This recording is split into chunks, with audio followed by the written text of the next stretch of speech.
decorated career, including 3 novels, 2 collections of short stories, many books of poetry, a book of non-fiction on the topic of creativity, and a children's picture book. He is currently working on a book of essays. When it comes to writing, Kevin Brophy can do anything and everything. He even knows how to write grant applications and has received over 10 of them in his long and distinguished career.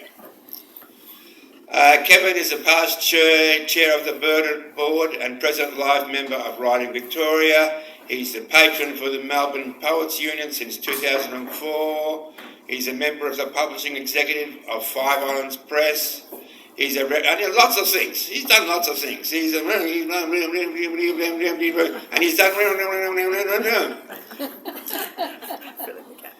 Brophy taught mainly poetry, short fiction, and the art of the personal essay in the creative writing program in the School of Culture and Communication at the University of Melbourne for more than 20 years, and was honoured with an Order of Australia for his life's work teaching and championing poetry and writing. He recently celebrated the publication of his latest book, An Inventory of Longing. He will be reading from it today. Please welcome to the microphone the legend that is Kevin Brophy.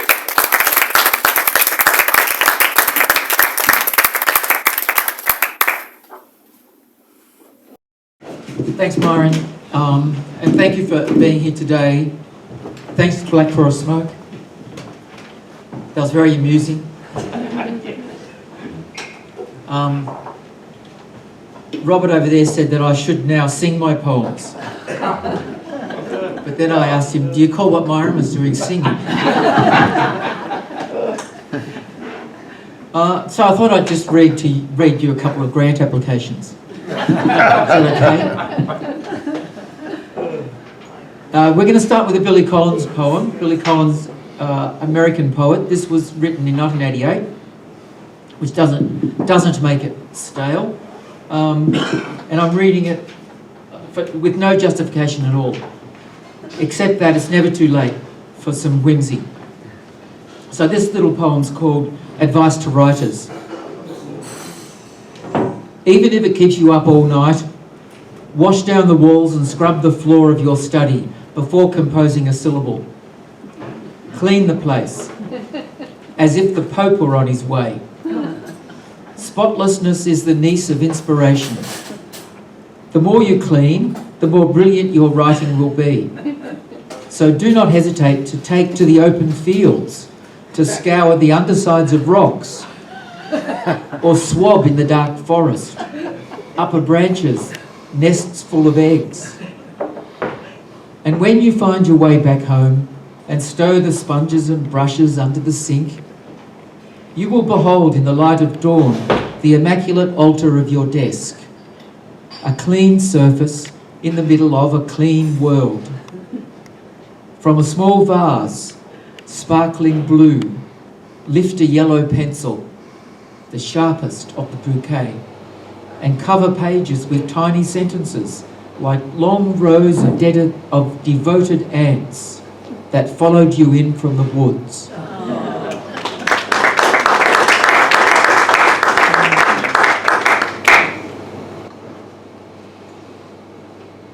So thanks Billy Collins. I hope he's going strong. I've got no idea if he's still capable of writing. I want to read to you now Blood Thoughts from the 2007 book, Mr. Wittgenstein's Lion. Cats have been a big part of my life and my writing life too. And the cheetah is just another cat.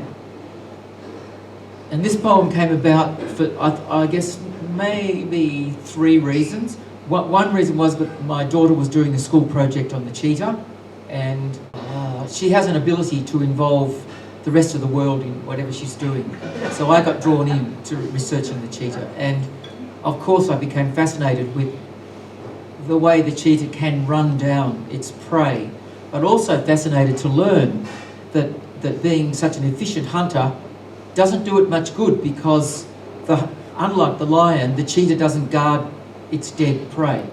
The cheetah might have a few bites out of its dead prey, and before it knows it, the hyenas are there, and the hyenas take over, and the hyenas reap the benefits of the cheetah's long run. So they're the careless killers of the world. And the third reason, I suppose, is a darker reason, to do with death, to do with war, to do with the bloodiness of our history, and the connection of that bloody history to the bloodiness of nature. Blood thoughts. The cheetah dreams savannah dreams, like all of us. Her gift is speed. Her blood thoughts brought to deep conclusions taste, we know, like any war. The cheetah has become my daughter's high school homework project. Each fact a warning, slow and late. The killing is what we cannot stop.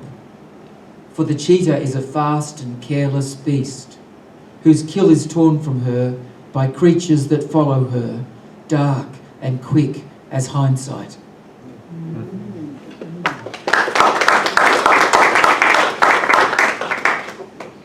I feel completely inadequate reading that poem, Michael, after your beautiful singing of it. And the new book, I thought I knew what I was going to read, but I've changed my mind. But we'll start with a poem called About Happiness. This is the first section of the book, and there are poems here that were written while Andrea and I spent 6 months living in Paris, close to the river. The river turns its green belly to the day, beside thin trees bristling at construction cranes, festooned in safety flags. Police cars on our path fret in blue and red. Further up, near the oily mouth of a dark canal where drifts congeal, a man shows us plastic sheets he sleeps beneath. And on his phone, videos of Sufis, skirts out, hats on, arms flung like galaxies. And says he needn't think, write, or even pray, because a famous prophet took up words and made them spin and blaze and sing in tender songs that beggars swear can cure hunger. The morning sun flies a cloudy knot of scarves. A low grey barge blows, delivering sand upriver. In a pale lit lane, a child squeals at her mother. Under mist, drizzling down the day's leaky seams, a paper maker shuts fast the door to her shop. Blades of light slice shade from colour. As a blackbird, fist-sized revelation lifts from a limb. We walk in this mist among statues wearing garlands. Uniforms and flags, plastic sheets and Sufi videos beside a slow canal might be all we'll need for sure, though it's still the promised happiness we long for. Each river's dreaming tongue must taste the earth's salt at last. Like a boat unlashed from its capstan, each soul, waking in a doorway, must swivel out into the sweeping currents. Every day I watch my Sufi dance. It makes me happy, but not for long enough, the man had said, snapping closed his phone as if it might explode. Somewhere a wooden door slams shut. Trees along the river register the wood's ovation as a blow that stops all sound for a moment.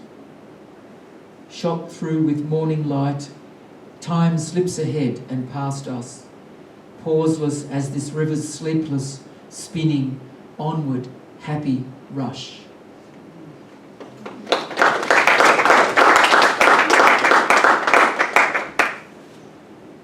And we might skip to an inventory of longing, and then I'll come back to a couple of cat poems. I've got Myron to thank for this poem. He comes to me each year and says, let's do something at this Surrealist Festival. And I usually say, well, I've got nothing to do in front of an audience at the Surrealist Festival. And he knows that I'll come up with something. So under the pressure of obligation to a friend and embarrassment if I had nothing to do or say, this poem emerged in the way poems do, becoming in the end something completely unexpected. An inventory of longing. The soul is looking for us, talking about us. Where are we? In the after vapours of 1,000 wars comes memory's need to be sure what this passing quarky peace is for, what longing it is now that fits its days. Memories return stunned from cities of ash, holding up a household spoon, swift, smooth spoon that longs for a world of lips, and its shining cousin of forkish dreams that swoop, pierce, fly into split open mouths.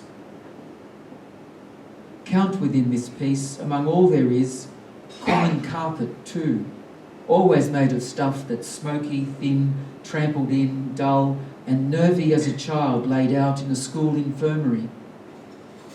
And doors, whose faces long for locks, whose pleasures a tangle of bells in your head. Doors enthralled to the clawed-in fingers of hinges. Blind doors, becoming yearning slaves to magic handles. Memories still know the silent knife, medieval tongue, laid in the jaw of a kitchen drawer, eager for its brighter, sleeker, keener samurai self, a mastery its stillness longs for, steel-lit scabbards and unreeling emperors whose sunlit eyes are cases of knives, whose tongues are dark thrills in their throats, whose bodies, made from old trampled carpets, consume breakfasts of blood through golden straws as they squat each morning at tables too baroque to straighten their painted legs. The dictators, condemned each day to ignore the after vapours of forgotten nightmares, standing lost in palaces beneath towers of doors, kindergarten cyclones in their furious fists. No creamy spoon to take a lake's meniscus at trembling lip. To potty cheeks, no potty cheek spoon, carrying spoon, spilling spoon, spoony cornucopia, no such kitchen thing that knows with all its longing the meeting of lips in loveful concurring that the world is for sure worth rolling whole in the mouth.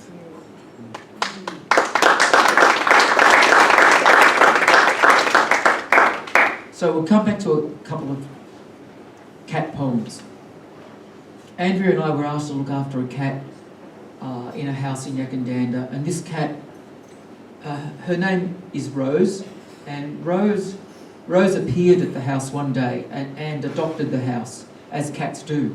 If you don't close your front door, eventually a cat will walk in and take over. And they asked around the neighbourhood, does anybody own this cat or know this cat? And eventually somebody said, yes, we know that cat. That cat came from the farmhouse 5 kilometres away from town. And this farmhouse was visited by a number of terrible tragedies. The sudden death of a woman, the suicide of her husband, and then the sudden death of the last remaining son. So 3 terrible deaths in a short time in that house, and everybody forgot about the cat until several years later it arrived at this house. So the cat is barely domesticated. I'll just read maybe 3 poems. The first one's called Pride.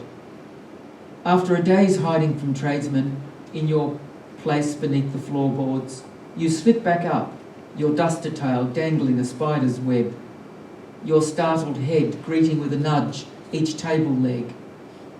You strut your lion soul, subdued to squeals.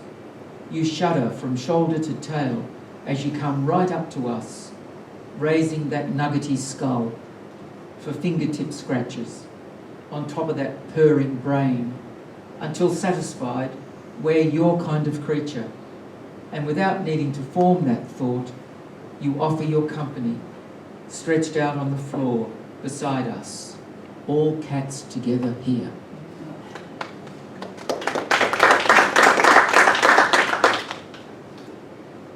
I see you go, and I know you've got a busy life away from us, killing, maiming, dreaming of committing what I call your horrors over and over upon whatever creatures fail to dominate you.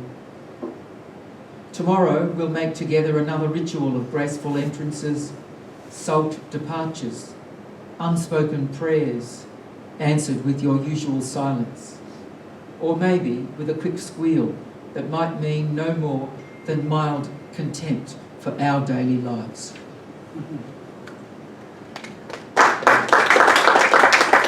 So there's a few cat ones here. Not that you can't love cats and dogs, though very few do. So where are you? What are you teaching us? And thanks to Black Forest Smoke for bringing this poem alive in the way that you do. On the second day without you, we too crawl in under the house. We leave your food out the back in a dish of water so the ants won't claim it.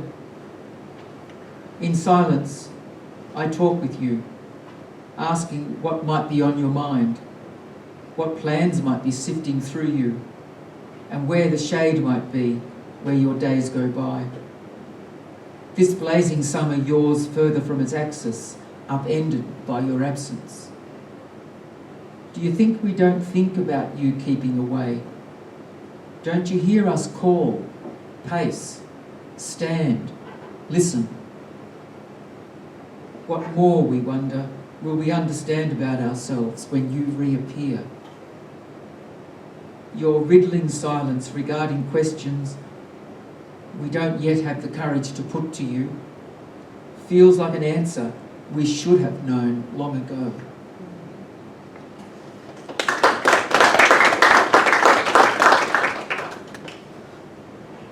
And last two poems. There's some children in this book, and I spent I suppose a decade and a half writing poems about our children, and every now and again I come across a child who gives me a poem, I suppose. And this is about a child on a swing, falling and falling, loving the falling, and the fear of falling too. As the swing chains take her into a curving fall, she cries, "Push me higher, again, push again, make me go higher." Sweeping past her father, who'll do it again, like an older, more cautious Daedalus, throw her high again, as if flicking her away like a skipping stone, but knowing she'll fall back to him on the curving yank of chains that forbid too much flight. Back to where he'll throw her away again, higher, further. And afterwards, walking in a damp dusk garden, when she sees a great tree's cinnamon root plug upturned, its arm trunk flung, as if its fall was a lunge back to earth at last, she's thinking, yes, I want to fall too, and land like you, deep in a shaded garden. Falling that very night, she falls and keeps falling into the alarming, loving, muffled landing of her sleeping.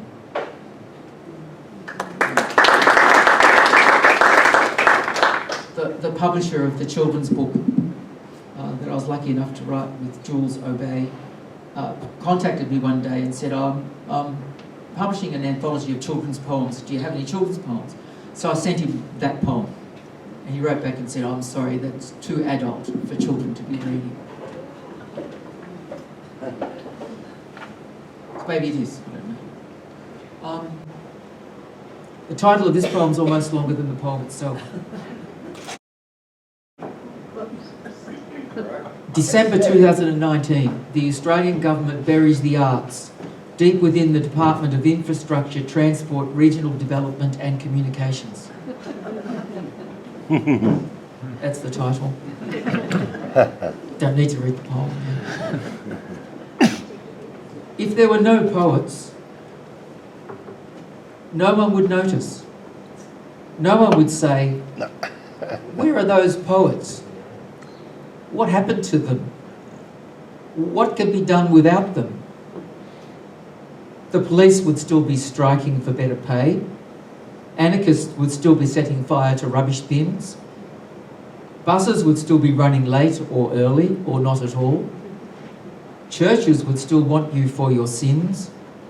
Your socks would still slip down. Your brand name shoes would still be torturing your toes. And wounds would still be bleeding. Until there'd be no fight left in us. No soil worth growing things in. No rare creatures left, refuged in some remnant forest.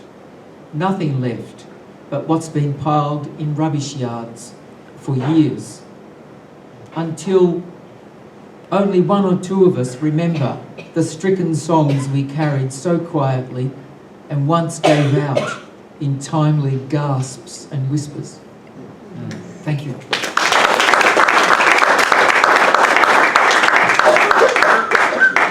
Your notes? Yes, I've got my notes. Are you? We'll make a decision now. Yeah. Oh, yes. Yeah. You can.